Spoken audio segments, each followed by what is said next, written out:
એટલે મેં પેલા કીધું કે પેલો ખાડો પડી ગયો, મેં ફોન કર્યો તો કે હું આવું છું તો નિગમ તગારું ત્યાં રાખ, અરે નિગમ લઈ આવો ને એક તગારું પાવડો લઈ આવો, 2 મિનિટમાં 3 મિનિટમાં ખાડો પૂરાઈ જાય, પથરા નાખી દે, મેળી નાખે, ખાડો પૂરી જાય ના પૂરાઈ જાય.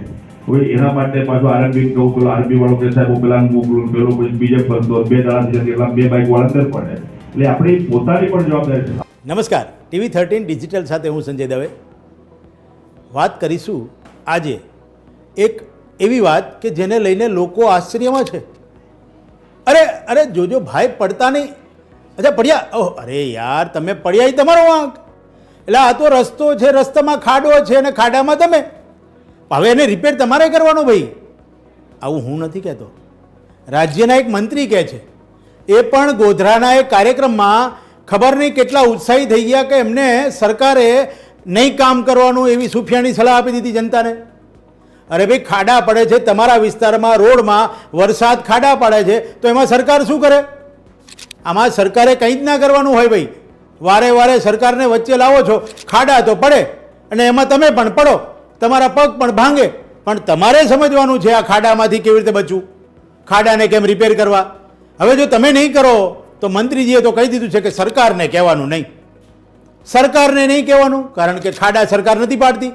સરકાર તો ખાડા પૂરે છે અને પૂરી દીધા છે, હવે વારંવાર પડે એના માટે સરકાર જવાબદાર નહીં. આવું ગોધરાના એક કાર્યક્રમમાં રાજ્ય શિક્ષણ મંત્રી કુબેર ડિંડોરે કહ્યું. લોકોને ખૂબ જ નારાજગી લાગી, આક્રોશ પણ વ્યક્ત કર્યો.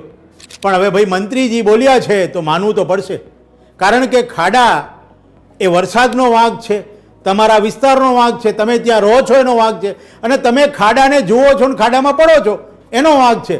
આમાં મંત્રી કે સરકાર કોઈ કંઈ નહીં કરે. બની શકે કદાચ આવનારા દિવસોમાં તમને પણ એની સમજણ પડે અને તમે ખાડામાં પડતા બચો અને તમે તમારા વિસ્તારના ખાડાને પૂરો.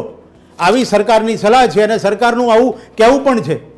તમારે તો કરવું જ પડશે ને ભાઈ. સરકાર તમે ચૂંટી છે અને એ સરકારનું તમારે જ માનવાનું છે, કારણ કે આપણે તો જનતા, સરકાર તો માય બાપ. ઠીક છે, ત્યારે જોઈએ હવે વધુ ખાડા ન પડે એનું ધ્યાન આપણે જ રાખવું પડશે.